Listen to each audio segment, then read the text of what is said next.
Welcome to Southside Online. My name is Chris, and if this is your first time with us, we are so glad that you've joined us. You can go to our website, southside.org, click on the I'm New button, and that'll give you more information about our church, as well as answer some questions and help you get connected more. And that's our hope for you on Southside Online. And can you believe that summer is almost over, that school is right around the corner? I'm not sure how you're feeling about things with that, but I know that if you're watching on your phone, or you're watching on a TV screen, or you're at the beach, or wherever you are, we want you to feel a part of the Southside family, that we're all worshiping together today, this week, that when we gather online and in person, we are one church meeting together. And I hope you feel that way.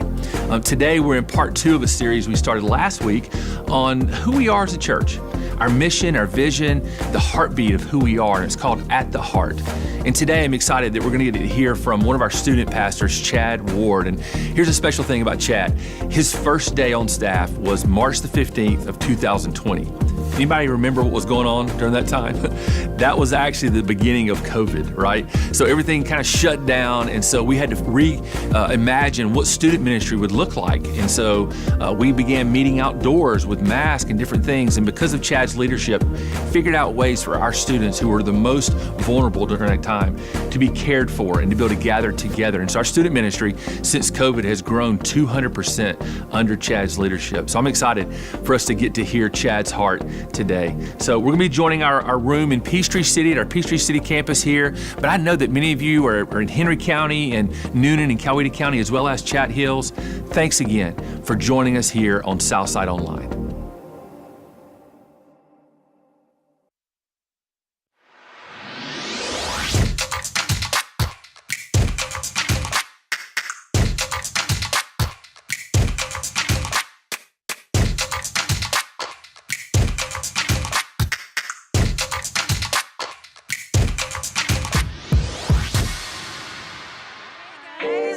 Wow, we didn't even practice that. We didn't practice that. Good morning. Right in sync. Good morning.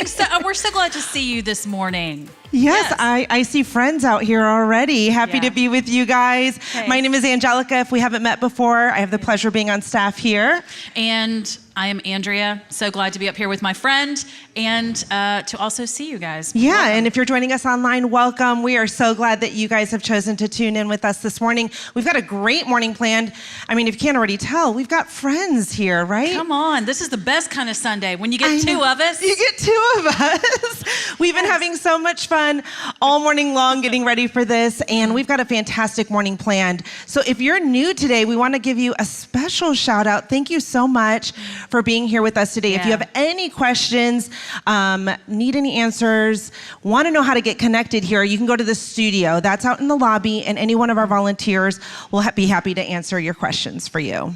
Yeah, absolutely. Lovely people out there in that studio. Oh, yeah, they are. And today, I'm super excited because we're going to get to hear from our good friend, Chad Ward, who's on staff here. Yeah. Chad is the director for our high school environment, which we call Inside Out. And you have a high schooler. I do have a high schooler. He's going to be a junior this year. Wild. Wow. Yeah, I know. Mm-hmm. But yeah, and you know Inside Out pretty well because you're one of our amazing volunteers over at Inside Out. And so you know Chad really well, just getting to...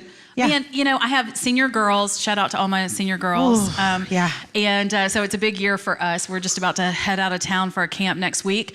But I have the opportunity every single week to get to sit under the teaching of Chad Ward I know. in Inside Out. And I'm telling you, he is such a fantastic heart for students and for this church and for this community. So I can't wait to hear from him today. I know. We're going to be doing part 2 of a series called At the Heart. And it's just a little bit about what's at the heart of us here at Southside and Southside Church, and so excited what Chad's going to do with that. Yeah. We're going to sing a little bit together, but we thought we'd play something fun. I don't know if you guys have noticed, but when I get to host here, I like to bring the fun. I love prizes. She is super fun. I do. And I love a little trivia. So we thought, it's summer. I don't know if you guys have noticed, maybe while you were waiting for service, we've got some throwback playlists going, just something to bring the nostalgia. And I just thought, you're riding down the car in the summer, maybe you got the windows down, maybe the top down if you got a convertible, right? Oh, and nice. that song comes on. You know that song that makes you just want to turn it up a little bit more? Yeah. And what do you say, Andrea? That's my jam. Yeah, that's my jam. So we're gonna play a game called That's My Jam. Do I have anyone out here who maybe, you're good at music knowledge, you've got some good music knowledge under your belt, you might be willing to play this game for us? Oh, look at this. We have someone nominating. Right. I'm going to be They're woman on the street. They're nominating you, ma'am. They are not. So, okay, lady on the street. Andrea's going to come meet you down there. Do you mind playing for us? Let's give her a hand. Let's give her a hand. We're going to have you step right over here. If you'll step right over to the side. We're going to get the camera on you. Oh, thank you. She doesn't even know what she's in for yet, but let me explain the game. There we are. Okay, I'm going to explain the game, guys. So what we're going to do is we're going to play a snippet of music. Now, don't let it fool you, because this song may or may not have been sampled by another artist, so we're throwing a little tricks in there. We're gonna play a sample of the song, and we're gonna see if she can guess it. 3 out of 5, and you win a prize. And you're the winner, ma'am. Oh, you know what? What's your name, dear? Oh, yeah. It's Nicole. Nicole in the house. Nicole, round of applause for Nicole. A good sport. Yes. Good sport for us. Can't wait. All right, so DJ, play that song. Oh, okay. I heard someone shout it out already. I heard you. You know what? I could sing it for you, but Hold that.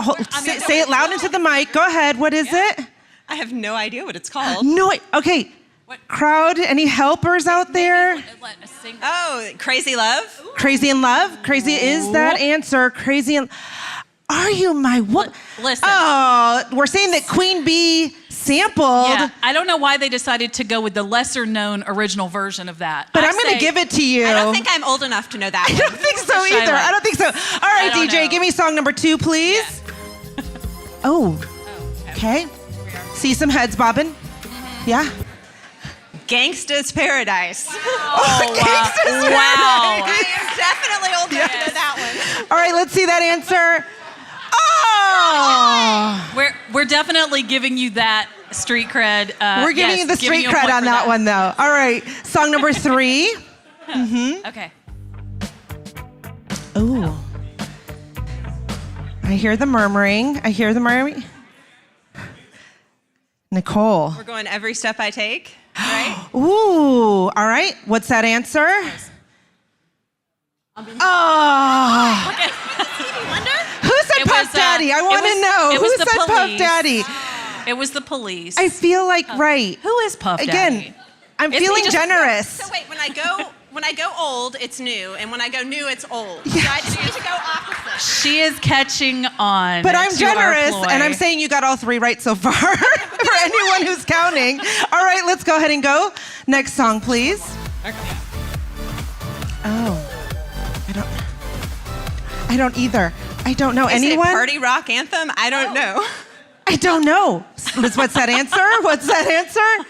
Nope. Feel this moment. Oh, okay. Mr. Worldwide. Mr. Worldwide. Of course. Mr. We all know Worldwide. that, right? That's out of me. All right, let's try another one. Next one, please. We're having some fun here. Oh. Oh. Yep. I don't know if you at home know this. All right, we're going to go Pressure. Pressure. Yes. Original. You went with the original. I went old. Yes! Yes! All right, let me invite my friend Leanne out. Leanne's got a prize for you. Come on out, Nicole, Leanne. well done. Oh, well done, Nicole. Such musical knowledge. So what do we have here? We got you some jam, because you know what? And we got you a Publix gift card to get some bread to go with that jam. Yes. All right, let's give Nicole a hand. Thank you guys so much for playing. Thank you, Leanne. I'm going to bring this down to, there you go. Thank you so much for being a good sport. Well, guys, I hope you're ready to sing now. I want you to stand up, turn to your neighbor, tell them your jam, and we'll get singing with the band.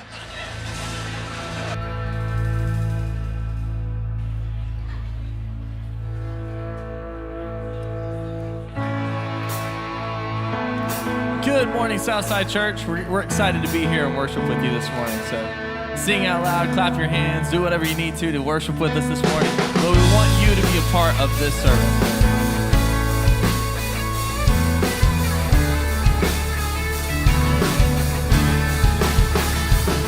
We worship worship the God who was. We worship the God who is. We worship the God who evermore will be.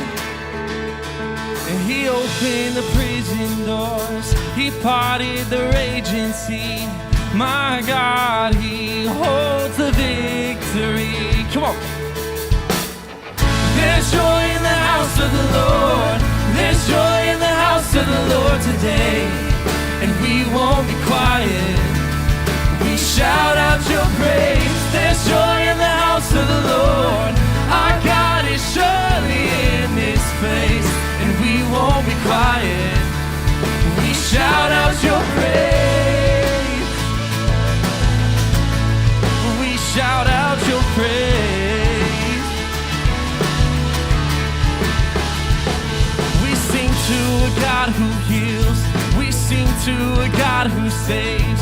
We sing to a God who always makes a way. 'Cause he hung up on that cross, then he rose up from the grave. My God, still rolling storms away. There's joy in the house of the Lord. There's joy in the house of the Lord today. And we won't be quiet. We shout out your praise. There's joy in the house of the Lord. Our God is surely in this place. And we won't be quiet. We shout out your praise. We were the beggars, and now we're royalty. We were the prisoners, and now we're running free.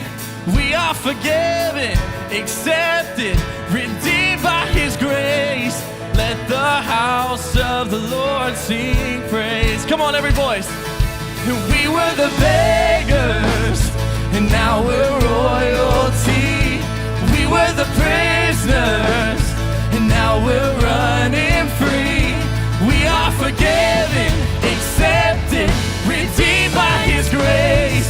Let the house of the Lord sing praise. Come on, everybody. And there's joy in the house of the Lord. There's joy in the house of the Lord today. And we won't be quiet.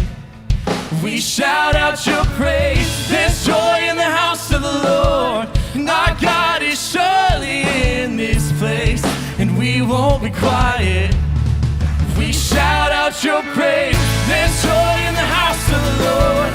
There's joy in the house of the Lord today. And we won't be quiet.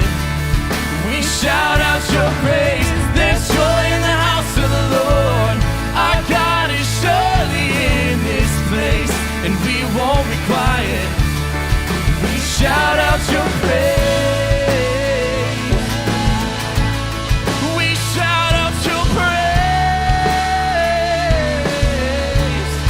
We shout out your praise.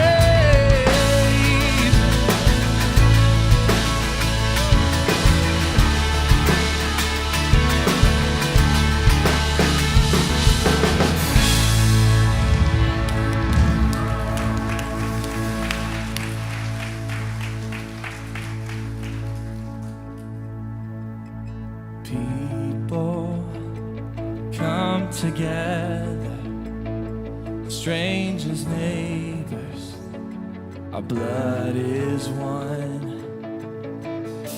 Children of generations, of every nation, of kingdom come. And don't let your heart be troubled. Hold your head up high, don't fear no evil. Fix your eyes on this one truth. God is madly in love with you. So take courage, hold on, be strong. Remember where our help comes from. And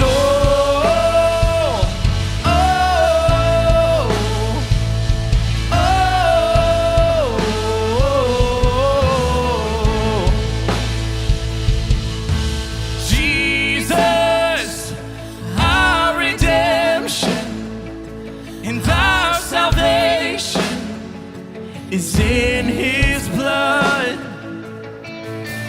Jesus, light of heaven, friend forever, his kingdom come. Don't let your heart be troubled. Hold your head up high, don't fear no evil. Fix your eyes on this one truth. God is madly in love with you. So take courage, hold on, be strong. Remember where our help comes from. And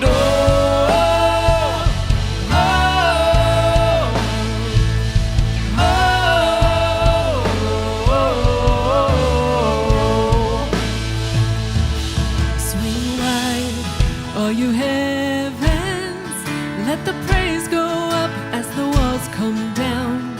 For creation, everything with breath, repeat the sound. All his children, clean hands, pure hearts, good grace, good God. His name is Jesus. Sing it again. Swing wide, all you heavens, let the praise go up as the walls come down. All creation, everything with breath, repeat the sound. All his children, clean hands, pure hearts, good grace, good God. His name is Jesus. We're celebrating this morning. Swing wide, all you heavens, let the praise go up as the walls come down. All creation, everything with breath, repeat the sound. All his children, clean hands, pure hearts, good grace, good God. His name is Jesus. Jesus, our redemption, our salvation is in his blood. Jesus, light of heaven, friend forever, his kingdom come.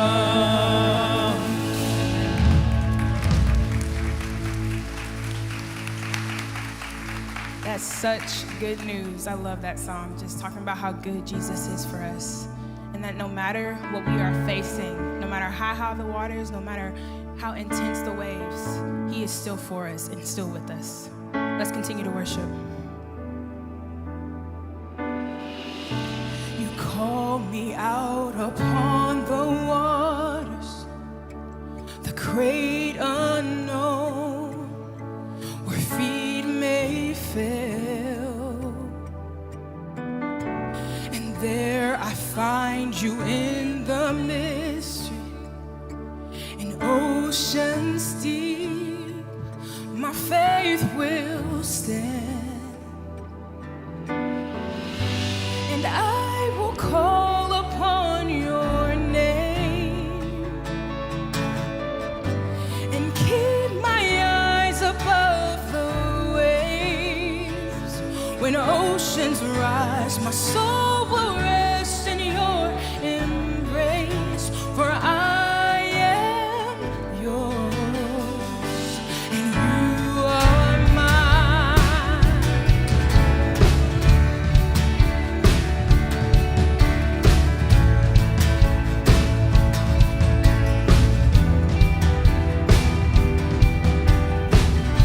Your grace abounds in deepest waters.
that I serve a God that leads me and orders my steps.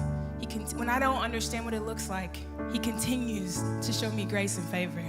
Sing this out with me. So Spirit, lead me where my trust is without borders. Let me walk upon the waters wherever you would call me, and take me deeper than my feet could ever wander, and my faith will be made stronger in the presence of my Savior. Spirit, lead me where my trust is without borders. Let me walk upon the waters wherever you would call me, and take me deeper than my feet could ever wander, and my faith will be made stronger in the presence of my Savior. Spirit, lead me where my trust is without borders. Let me walk upon the waters wherever you would call me, and take me deeper than my feet could ever wander, and my faith will be made stronger in the presence of my Savior.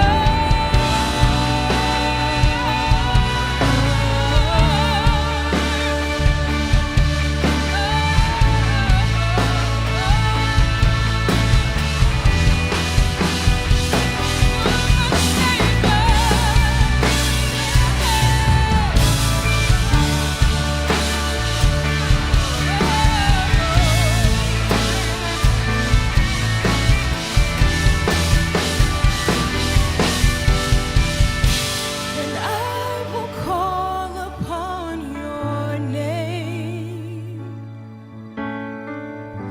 and keep my eyes above the waves. When oceans rise, my soul will rest in your embrace, for I am yours and you are mine. God, we thank you so much for places and spaces like this where we can come together and sing of how wonderful and worthy your name is, that you are always for us, that you are always guiding us, that you are so good. Your grace is just unmerited, God. We love you so much. In Jesus' name, amen. Thank you guys so much for singing with us. Y'all can go ahead and have your seats.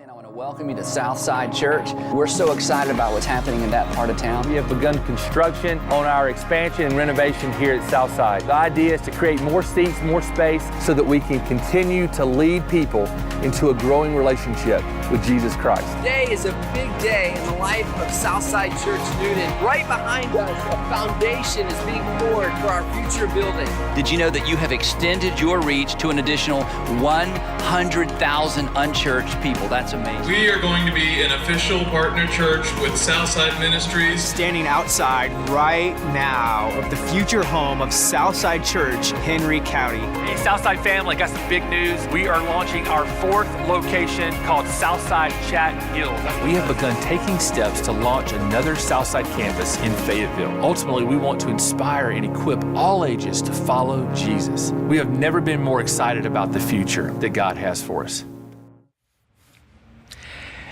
Good morning, Southside Church. We are so glad that you're here with us this morning here at our Peachtree City location, and to everybody watching online. We are so excited for this morning, and the words you just heard Chris say, that we cannot be more excited for what is coming here at Southside Church, truly is true. Now, I know what you might be thinking, sitting where you are, and that's that, Andy, you look fantastic.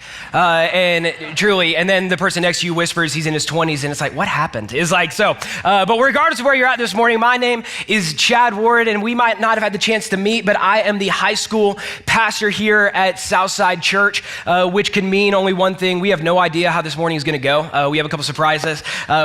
Seriously, though, I am so excited to be here. If I don't know you, I know many of you through your familiar faces that you've passed on to your middle and high school students. I feel like I'm just in like an older and bolder inside out. And so this is fantastic. And so for some of you in the room, I've already made some enemies, which might not be the best way to start, but here we go.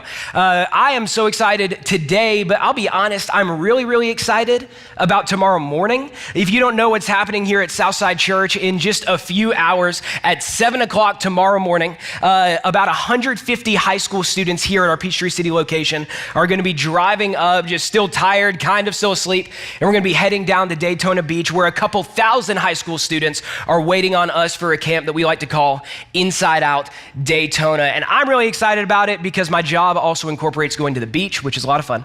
And I'm just excited for what God is going to do over the course of those 5 days.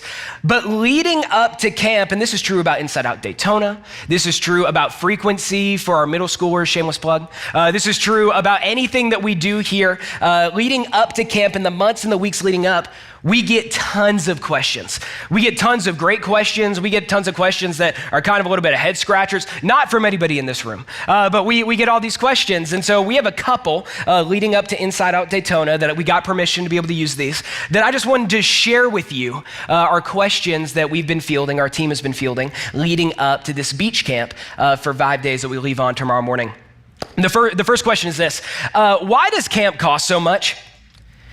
You might want to say amen. Like, this might be the question that you've been wondering. And why does camp cost so much? The thing that I've been wondering, have you ever fed a high school boy? Have you ever fed like a lot of them for 5 days and they get a t-shirt? Like, camp costs a lot. And if you have any further questions about the cost of camp, you can direct all emails to my assistant at jdixon@southside.org. He is more than willing to take your emails. The second question that we get: will there be girls there?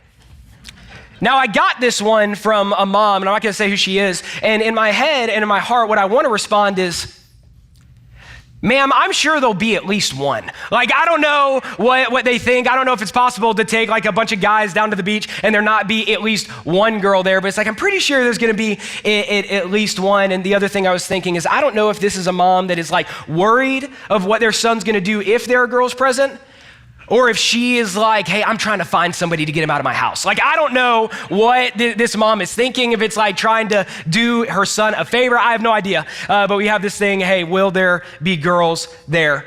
And the next one isn't even really a question. No subject line, just like these two words, and that's this right here: you're crazy. I think this was in reference to camp, and to be honest, I read this, I'm like, they're not wrong. We're taking a lot of high schoolers down to the beach. We might be a little bit crazy, but you know who else they said was crazy? Jesus. And where are those people now, right? And so they said he was crazy, but he's Jesus. And so I feel like I'm in good company if somebody is thinking that I'm crazy. But I read these questions, and these are a couple of the silly questions that parents ask whenever we're going. And not even silly, like, I mean, these are some great questions.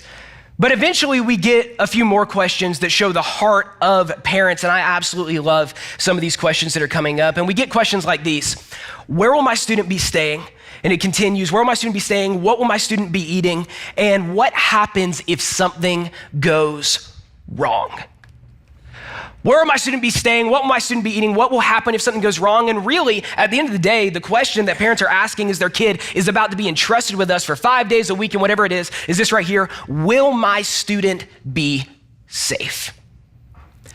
Will my student be safe? And every single time that you let your high schooler come to Inside Out here at night, or you send them off to Upstreet or Wamba, you are loaning us, honestly, a little part of yourself. And there's that thing inside of you that's like, hey, will they be safe? If you don't have kids, but your spouse goes on to do something and there's logistics and questions involved, is, hey, will my spouse be safe? Will my family be safe? Will this person that I care about be safe? And they're absolutely amazing questions. A lot of the questions we get from parents, they are about safety. Now from students, we get a couple different questions whenever it comes to camp. We don't really get anything about questions from students. In fact, the questions are a lot different. In fact, one of the questions that we get is this right here. Will there be girls there? Very different than the one we got from the adults. Another one is, what are we eating and how many times is it pizza? And by the grace of God, it is at least once at every camp that we do. What are we eating and how many times is it pizza?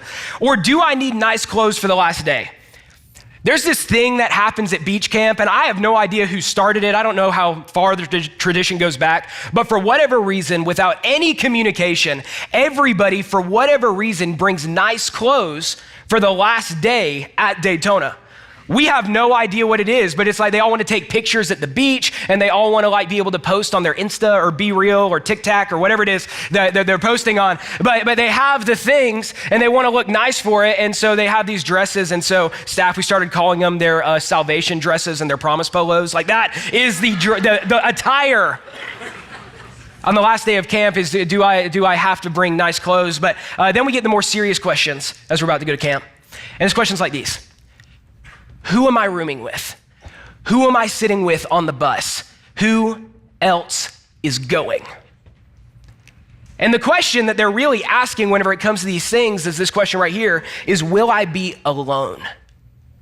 Am I gonna be by myself? Am I not gonna know anybody? Am I gonna be all lonesome, twiddling my thumbs, wondering how did I get myself into this mess? We're 30 minutes in and we got 5 days to go.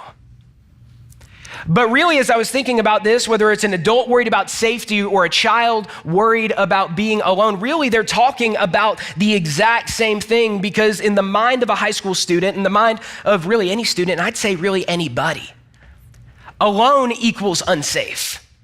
Isn't this true?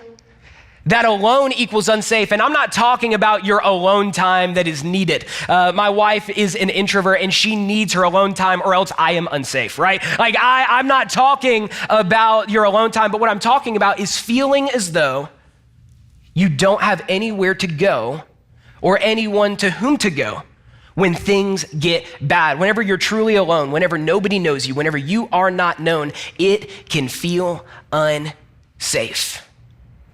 And every single one of us are wired this way. In fact, the reason why it's so consistent, like nobody wants to truly do life isolated on an island by themselves. Maybe at times on a Saturday morning trying to get to soccer practice, but the majority of times we do not want to do life on our own. It's because this is true right here, is that we were created to be connected. We were created to be connected to one another. You were created to be in circles. You're created to be in places like we are this morning. Your kids and your students are created to be connected, doing life with one another. It's why whenever we're truly alone and feel alone, whenever we walk into a party, a gathering, a practice, or even maybe church this morning, something feels a little uneasy. It begins to feel unsafe. We were created to be connected. And anytime that a student tells me this or they ask me this, hey, who am I going to be rooming with? Who am I? And then it follows with a scenario in which they might be alone. It's like a smile on the inside. I don't actually smile at them because that'd be kind of creepy. But it's like I immediately, like my ears perk up. Like I get excited for that student, because what I know that they don't know is that they are about to go to a place where every single session, every single small group activity, every single worship set, every single moment of free time, everything that happens at camp is designed so that way they can connect with other students, their small group leader, and their Heavenly Father. Every single thing that they're about to do, whether it be frequency or sixth grade camp or Inside Daytona or vertical reality or any of the events that we do every Sunday morning and Sunday night, is designed specifically with them in mind so that they would connect in the context of a small group, that they would connect with community. The only problem is then whenever Jason asked me to be here this morning, I was super honored, super excited to be a part of this. One of the things that came to mind is that you don't have community, or at least a shot at community, built into the environment that you are attending. Like at Inside Out, it is easy because right after the message, we send them to small groups. At Transit, it's easy. Right after the message, they go to small groups. Upstreet, Wamba, they are designed at the exact same time to be in circles. But whenever it comes to you, there's a little bit of a gap. And what I mean by that is there's a little bit of something that you have to jump into. And so this morning, we're going to be talking all about community. We're going to be talking all about this thing that is at the heart of who we are as a church, involving one another. But before we do that, I want to talk a little bit about the community that you might already have, the reason why you're connected to the people around you. The thing that bonds you to the people that you might call your friends or you would call your community. If I was to ask, hey, who are the people that you do life with? Who is your community? And you listed them out. They're probably people that connect with you in one of a few ways, the first of which is your passions. These are the things that you like. This is Georgia football. Can I get an amen? Can I get a amen? Go Dogs, come on. It's a great day to be a dog. But is this your passions? It's like, hey, I'm really passionate about Georgia football. I'm really passionate about staying in shape, or at least I tried to. I'm really passionate about fill in the blank. And it's like that thing has brought you together, a commonality with somebody else about something that you care about. So therefore, you care about them. Or maybe for you, it isn't a passion, but it's your proximity. This is, hey, the reason that we're connected is because they're my neighbor. Hi, Jim. In the yard. Hi, the kids. Maybe for you, the reason that you're connected is because of your proximity. It's, hey, they are the teacher that teaches in the classroom next to me. They're my coworker at the water cooler. Do you still have water coolers? I have no idea. So they're the person that because of where you are in life, you have found yourself doing life with somebody else. And I'd be willing to say that every single one of us in the room, for better or for worse, the reason why you're connected to the people around you has something to do with your passions or proximity, but perhaps connection is deeper than simply association. What if just being next to somebody due to your passions, your proximity, was you were associated with them? Hey, aren't you the guy that goes to the gym with Jim? Aren't you, he's supposed to laugh, aren't you the person that, like, don't y'all play golf together? Or don't y'all go to school together? Aren't you neighbors? Aren't you in the same neighborhood? You're associated with one another. But what if connection is something that is more important, was something that is deeper? And this, I want us to focus on this phrase right here. Perhaps connection is deeper than association. And so we're going to be looking in the book of Hebrews today. And the author of Hebrews is writing specifically on this idea of connection, on this idea of true connection, on this idea of community. But before we get there, I want to talk a little bit about some things that we can go ahead and know, we can be predisposed to before we open up the book of Hebrews. And that is that what the author is saying at this moment of time is important. How do I know this? Imagine what it takes to be able to write anything and circulate it about 2,000 years ago, around 2,000 years ago. Now it's like, hey, I need to open up Word or the Google Sheets or Excel or whatever it is, and Google Docs, there you go. And I need to type out everything that I'm sending, and I just need to share it with somebody, or I need to email it to somebody. I need to print it out and put it in somebody's mailbox. But back then, whenever the author of Hebrews is writing down whatever it is that they are writing, this is going to involve a lot of time, a lot of money, a lot of hands, a lot of writing it over and over and over again. And so the words that we're about to read are not wasted on the click of a button, but they are crafted with the intentionality of time and money and effort and care, because that's what it took to write about anything back in this time that was worth writing about. The other one that we're going to go into is this idea right here, is that it was improbable. And here's what I mean by that. That it is improbable that we are going to do the thing that we're going to read if we had not read the thing. The Bible and the books of the Bible, they're all full of these things that contribute to life. Is regardless of where you're at this morning and what you believe, is like, at least that might be your idea of the Bible, is like, hey, this is supposed to lead to something better.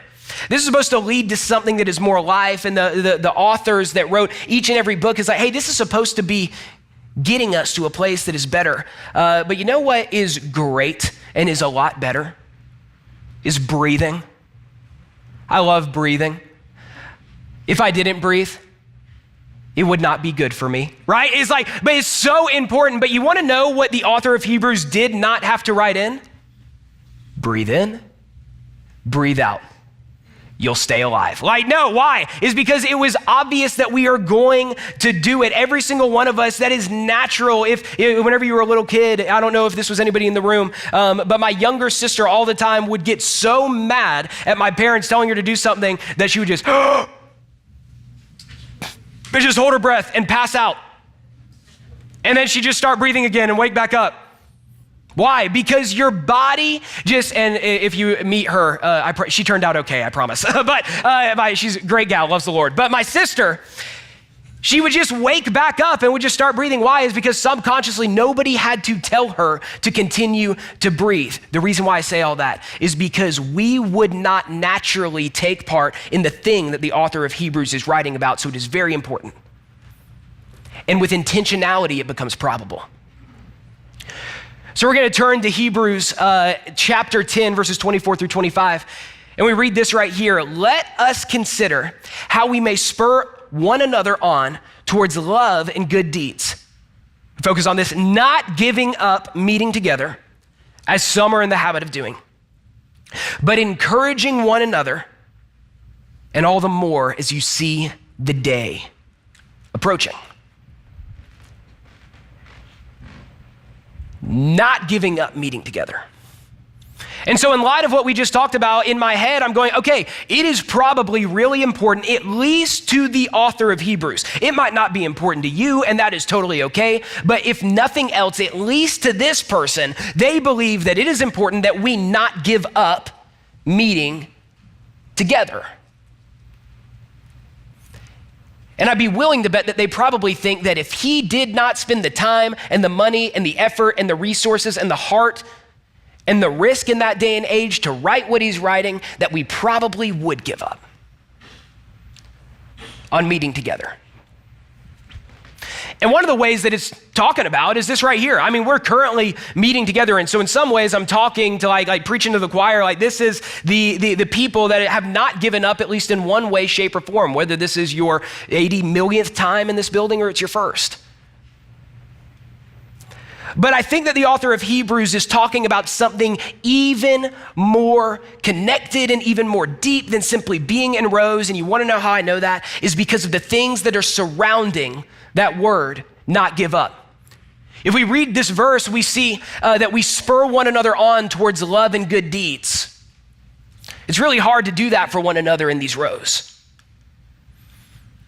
That we meet together and then some are in the habit of doing it, but encouraging, it's really hard for us to encourage one another. I mean, you might be able to have a small conversation, but to truly encourage somebody, that word to truly loan someone else your courage, your boldness in their own field of insecurity or doubt, or they just need that little extra push, that's really hard to do in these rows.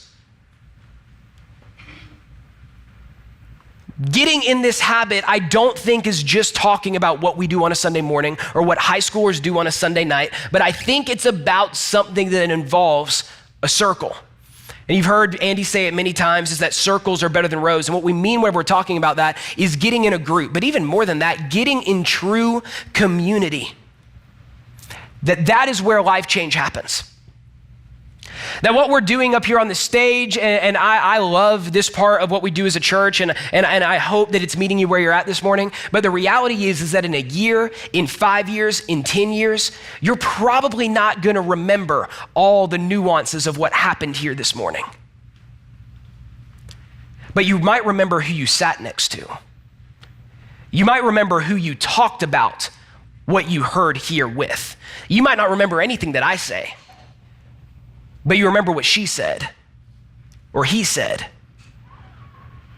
or your kid said as you talked about what you heard. And so what does it look like to be in community? What does it look like to be in a group? And many of you here at our church, at Southside Church, you are currently plugged into a small group. And I think that that is amazing. You are currently plugged into community and you meet maybe every week or every other week or once a month or something like that. Some of you have been in startup groups. Some of you have been in short-term groups. You've been in groups. So you've been in all the groups. You have a little badge to prove it. It's amazing. But some of us in the room, myself included, have had a bad group experience at some point in time in your life. You've had a bad community experience at some point in time in your life. And these are supposed to be with the churchgoers, with the good people. Well, it just didn't work. Or at least that was my experience at one point in time, and maybe that was your experience. And there might have been a couple reasons why you might have given up, or you might have been tempted to give up. And maybe this isn't you, but it at least was me. And so if it is you and you resonate with any of these things, why it would be tempting at least to give up on community, it might benefit you as it has benefited me to identify what those things are. So we're going to talk about them real quick. One of the things is maybe your group or your community experience was inconsistent. Was you went about community the way that you go about the gym at Braylon is like, I check out the amenities once a month, once every other month. And then it's like, doesn't really do anything. Right? It was inconsistent. It didn't meet regularly as you'd go in, try to get your church fix, your Jesus fix, your community fix, and then it just didn't last. Maybe for you, it was intimidating. The idea of opening up to strangers, walking into the house of a stranger, let alone being real with them. Last week, Gavin, he gave us a message and he talked about this idea of intimacy with God. And we're going to talk about that in just a minute. But intimacy is also synonymous, and he talked about this with being close, being vulnerable with God. And that can feel terrifying, to be close and vulnerable with God. But even if you aren't normally a churchgoer, or maybe you didn't grow up in the faith, at least your idea, maybe being in the Bible Belt, if you know anything about God, maybe you've heard at least, whether you felt this or not, that he's at least supposed to be forgiving, supposed to be loving, supposed to be the one who will forgive you of the things that you've done. So at least at some level, being close and vulnerable about the real things, the hard things, the tragic things, the bad things, the I don't want to talk about it things, at least at some level it's like, oh, but God will forgive me. People don't have to. Right? Like, people are wild cards. People are like, I have no idea what this person is going to say whenever I talk to them about the thing that I didn't want to say. It's really intimidating. Maybe for you, it was inconvenient. Maybe for you, it was down the road. And what I've learned is that inconvenience for somebody in Peachtree City means that it's more than 5 minutes away. I grew up in Forsyth County, up north of Atlanta, and I would drive about half an hour to my friend's house all the time, 45 minutes, Atlanta traffic, maybe an hour, and that was normal. I just diddly-do-bopping around in Forsyth County, and then I drive down here, and it's like, Kedron, pish posh. I'm not getting all the way out there. I live in Crosstown. That is my town. I don't know. I don't know where that accent came from. But this idea is everything can feel like it's inconvenient. It can feel like it's too far or just on the wrong night. And if you have a kid, you got to balance their lives. And if you have a spouse, you have to, are they in the, like, ready for it? Are they in the mood? And so that can feel inconvenient there's always reasons why it can feel inconvenient. At least it is for me. Maybe one of the other ones is it felt ineffective.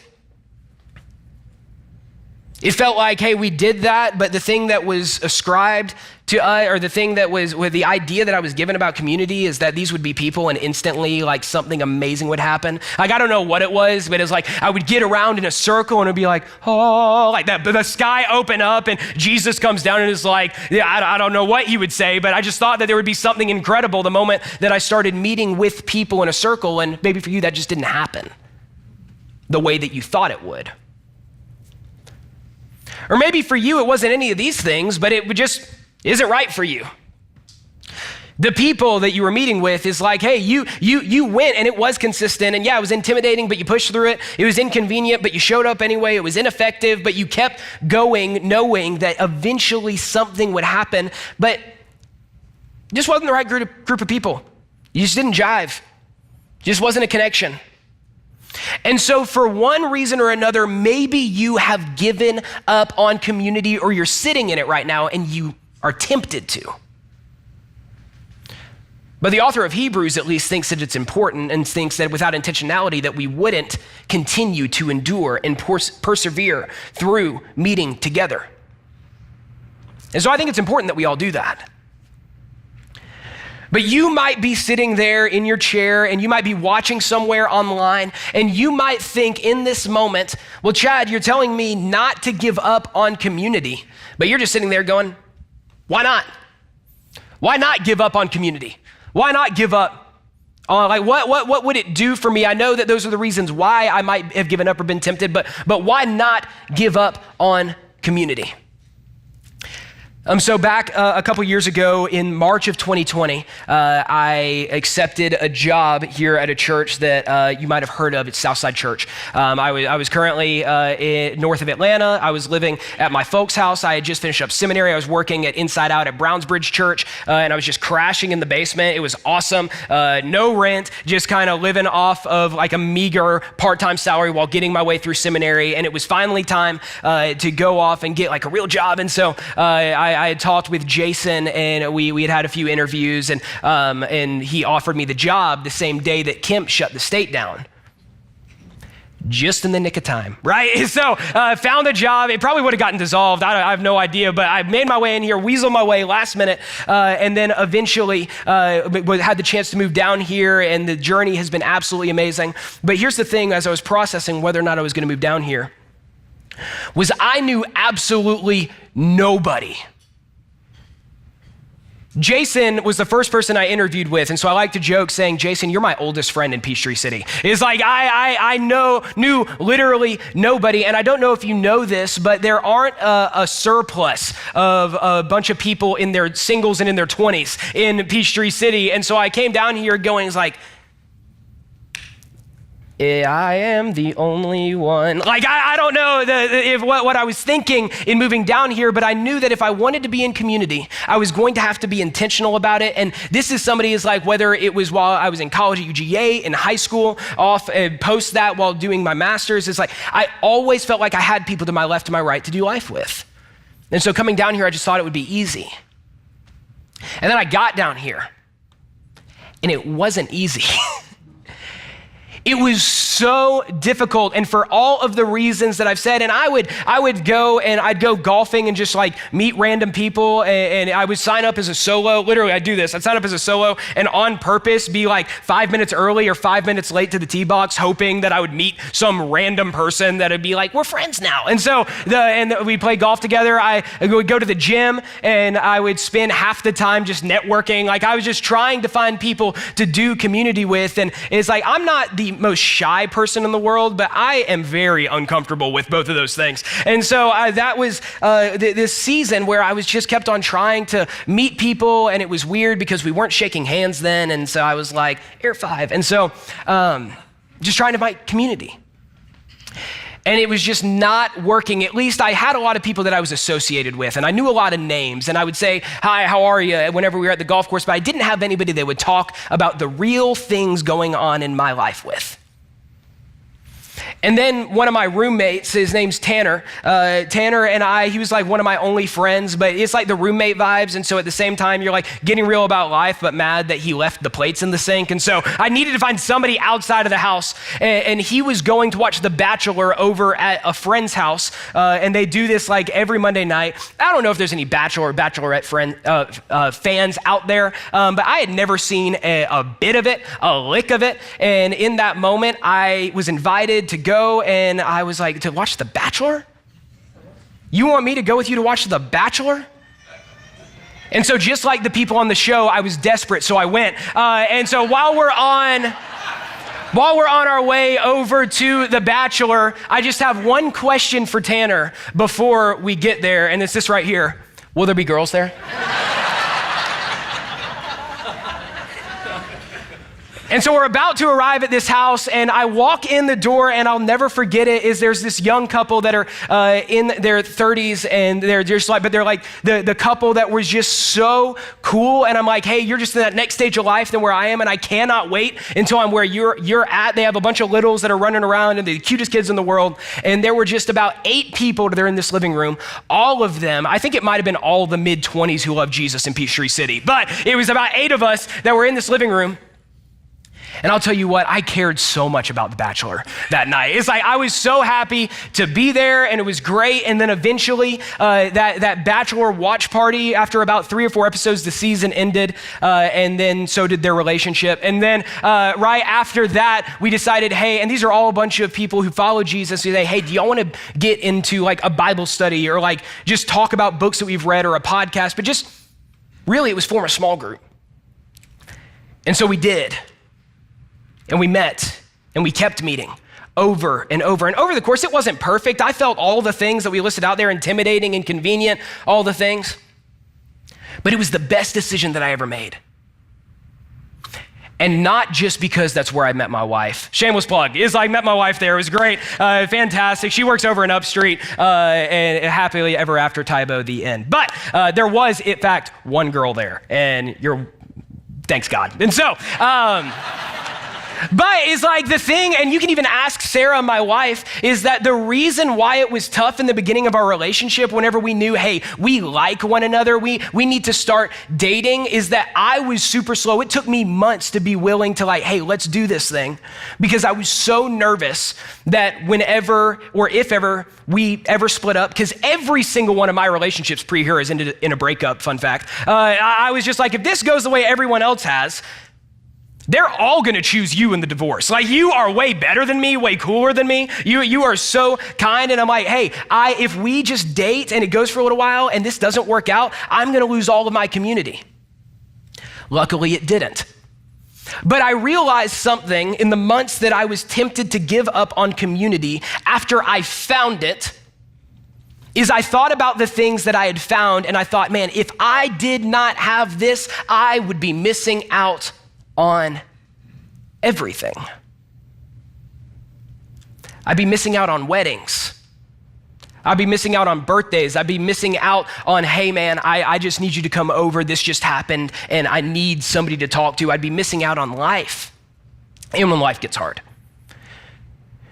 You see, isn't it true that when you give up, you give up. You give up when you give up. You give up when you give up. You give up something every time that you give up on community.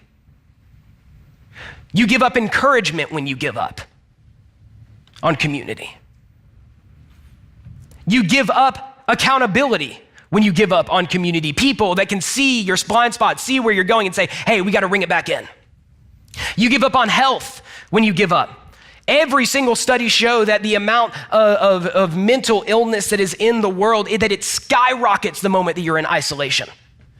And for anybody in the room, that it's not a fix, that just having people fixes everything in life, but not having somebody to talk to, studies show that it absolutely makes it worse. And that's my own experience as well, is that people don't fix everything, but not having them definitely hurts it. That you give up growth when you give up. Opportunities for growth, loving somebody even when it's hard. Opportunities to serve somebody. You miss out on all of that growth when you give up. You give up something every time you give up on community. And we could sit here all day talking about the things that we've all given up at different points in time because we didn't go. So we have this question, how do I know if my community is real community? How do I know if my community is real community?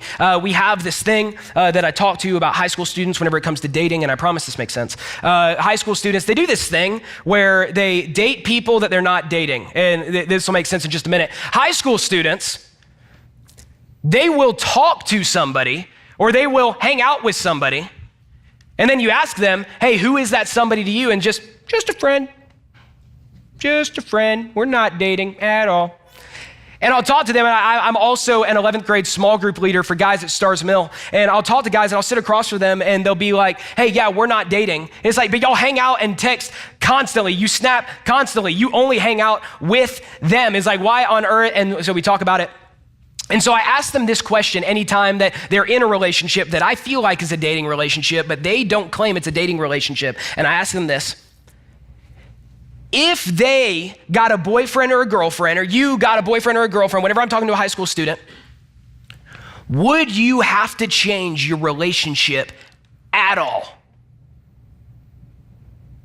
To which they slumped down in their chair. And we talk about it, and if the answer is yes, then you're fake dating. That one's for free. In the exact same way, many of us have said, hey, I'm gonna begin this journey of following Jesus. I'm gonna begin this journey of following Jesus, and you've entered into a relationship with God, and the other relationships in your life need to change as a result of it. It doesn't mean that those relationships are bad. It doesn't mean that you need to just cut them out of your life, but what it might mean is that was fake community. It was an association. It's somebody that you have in your life, they're friends, but it's not the community that we're talking about. It's not committed community. Committed community is someone committed to someone, and both are committed to something. Someone committed to someone else, and both of them are committed to something. Last week, we had this message at the heart, and Gavin Adams kind of dissected our logo. And at the heart of who we are at the church, one of the 3 vital relationships we're talking about in this series is your intimacy with God. Committed community is whenever someone who follows Jesus and someone else who follows Jesus are committed to following Jesus and their intimacy with God. And so finding that is a whole new ballgame. And whenever you find somebody like that, well, what it is in this next part of our logo is that, and this is what this represents, and think about it every time you do, that first ring, those are your community with insiders. Now, that word can feel very exclusionary. It can feel like, and maybe you've heard that language around our church, you've been here for any amount of time, but you feel like insiders. It's like that feels weird, that feels like exclusionary to other people, but all that means is that you have a clue as to what's going on when you walk in this building. All that means is that you've then had a clue, and it's like, hey, I'm gonna commit to that. And if you're not at that place yet and you're like, hey, I am just checking it out, it does not mean that you are not wanted here. In fact, next week we're gonna be talking all about my favorite of the 3 vital relationships as to who we are as a church. And we hope that you are comfortable, and we hope that you can get plugged in here, and that you can understand that why we do what we do, and that we love you. And the idea of being an insider here in anything, everybody wants to be an insider. At every party you go to, at every housewarming, anytime that you are anywhere, at your HOA, you want to know people. It's like you want to be on the inside. It's not exclusionary, it's just what we all want to be anytime you meet with anybody. What would it look like for us to not give up and encourage and to loan our courage? You know what this doesn't look like to me, Jesus followers in the room? A suggestion. If you'd say that you're skeptical or that you're unchurched, this is a great opportunity to hold the people in this room who claim to be Christians or Jesus followers super accountable. Because for those of you in the room that would call yourself believers, this isn't optional. This might be a little bit of tough love, but not giving up on community, that's a command. It doesn't say it would behoove you to not give. No, it says don't give up. Encourage. Spur one another on. Spur one another on. If you know spurs, this little kick in the side of a horse, that doesn't sound optional, right? It's like this idea of, hey, committing to community is an obedience opportunity. Committing to community is an opportunity for obedience. And so we have a couple steps that we hope might be able to help you in the path, in the journey towards community. And it's this right here, step number 1, making the decision. Saying, hey, I'm gonna pre-decide, make the decision. Community matters to me. The second is show up, just be here. This third is show up again and again, consistency. Fourth is show up and open up, even though it's intimidating, even though it might be vulnerable, even though they might judge you, again and again, regardless of the inconvenience. And then 5 is give it another shot. Give it another chance. because maybe it wasn't that community isn't right for you. Maybe it just was that group wasn't right for you. Association is convenience, but community is committed. So for you, maybe you need to join a group. Maybe you need to join a small group, or maybe for you, it's not that you just need to join a small group. Maybe for you, it's that you need to go to Starting Point, an environment that we have for anybody who is at the beginning of faith or has questions about faith, and it's community at the Starting Point. It's a fantastic name. Or maybe for you, it's not that, but you have convenient community in your life. The people to your left and your right, proximity and passions is how you're connected. And you're like, hey, I don't want to just be associated with you. I want to be connected to you, truly connected. And so maybe you guys need to form a group together. It's like, hey, we already have a group. We meet every single week just to do dinner, and we meet all the time just to talk about things that, I mean, they're fun, but they don't matter in the grand scheme of things. Maybe we could talk about things that matter in the grand scheme of things. Or maybe for you, you've seen community work for you, and you believe this too. And you're thinking, hey, I need to join a group, but even more than that, I need to lead a group. I need to take these ideas of what it means to be in a group, and I need to take them and I need to lead a group. And so we have an opportunity for you right now, and you can do this. You go home, think about it, pray about it, talk to your family. But if you look at southside.org/lead, if you are interested in leading a group, visit southside.org/lead. And if you're in any of the other steps, and we could have somebody meet you in the studio to talk about if this is your first time getting connected, want to be in Starting Point, all that good stuff. But if you want to join a group, in just a few weeks, we're going to be having this thing called Group Launch, where we, again, great name, launch our groups. I know, marketing. But we're going to be launching our groups for this next season, where you can find your people that you aren't just going to be associated to, but have a real connection to and committed community. And that's my hope for you. That's God's hope for you. That's my dream for every single student that walks through our doors. And I'm so excited that in just a matter of about 24 hours, we are gonna already be on the road down to Daytona. God willing, we don't have a flat tire. But I'm so excited for your students to get to experience that. And I want nothing more in the world than for you to get to experience it too. And so y'all pray with me.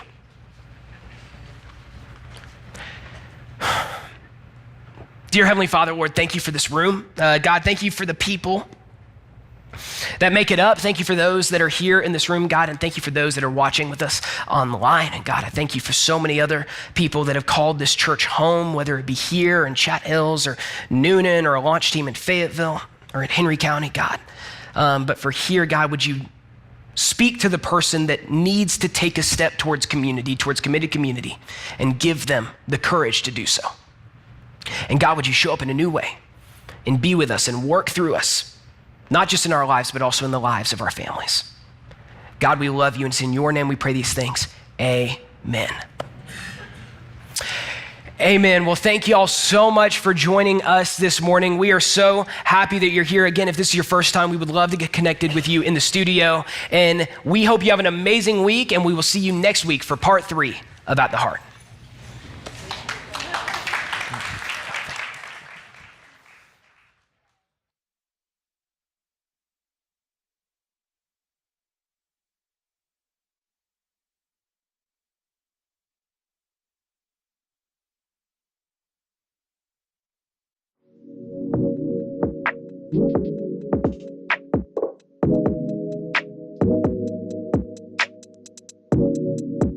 Thank you.